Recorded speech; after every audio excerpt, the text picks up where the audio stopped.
Welcome to the ancient world of the Roman Empire, where power, ambition, and betrayal shaped the destiny of civilizations.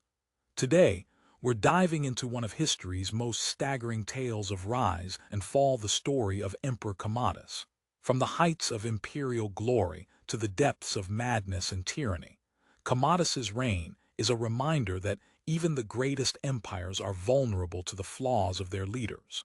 So let's step into the shadows of Rome's golden age and uncover the dramatic story of a man who had it all and lost everything. Lucius Aelius Commodus, later known simply as Commodus, was born into a world of privilege. As the son of Marcus Aurelius, one of Rome's most revered emperors, Commodus was destined for greatness. His father, a philosopher king who ruled with wisdom and justice, had brought prosperity to Rome, ending wars and fostering peace. But Commodus was not like his father.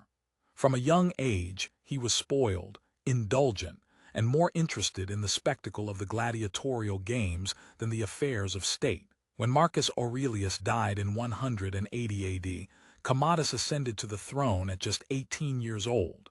At first, there was hope. Rome was stable, its borders secure, and its treasury full. Commodus had the chance to build on his father's legacy. But instead, he chose a different path. He surrounded himself with flatterers and sycophants, men who fed his vanity and encouraged his worst instincts.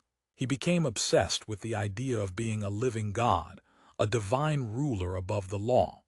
Commodus's reign quickly descended into tyranny.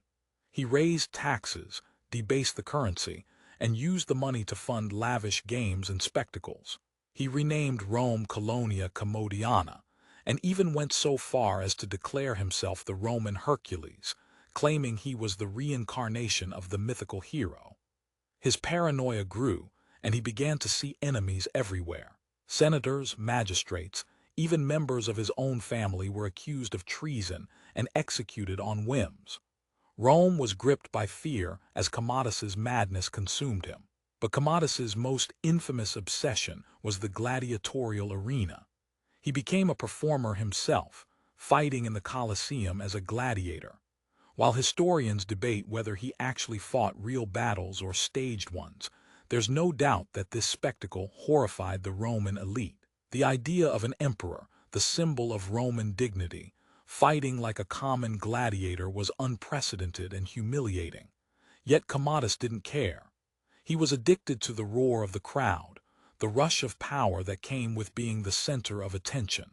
As Commodus's grip on reality faltered, the empire began to crumble. Borders were neglected, corruption flourished, and discontent simmered among the people. The Roman Empire, once a symbol of order and strength, was now a shadow of its former self. But Commodus didn't notice, or perhaps he didn't care. In his mind, he was invincible, a god-king who could do no wrong. The end came in 192 AD, when Commodus's own court turned against him. A conspiracy involving his closest advisors, including his mistress Marcia and the Praetorian prefect Quintus Aemilius Letus, orchestrated his downfall. Fearing for their lives and the future of Rome, they poisoned his food. But Commodus, ever the athlete, vomited up the poison.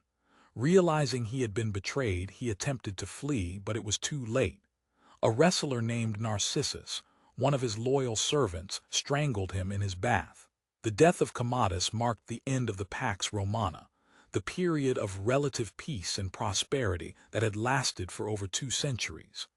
His reign was a turning point, the beginning of a long and painful decline that would culminate in the fall of the Western Roman Empire centuries later. Yet Commodus's story is more than just a cautionary tale about the dangers of power. It's a reminder of the human frailties that can destroy even the greatest civilizations. Commodus's legacy is one of tragedy, a man who had everything and lost it all because of his own hubris and ambition. He could have been a great emperor, a worthy successor to his father's legacy. Instead, he became a tyrant, remembered not for his achievements but for his madness and his downfall. As we reflect on his story, we're reminded of the timeless truth that power, without wisdom and humility, is a curse, not a blessing.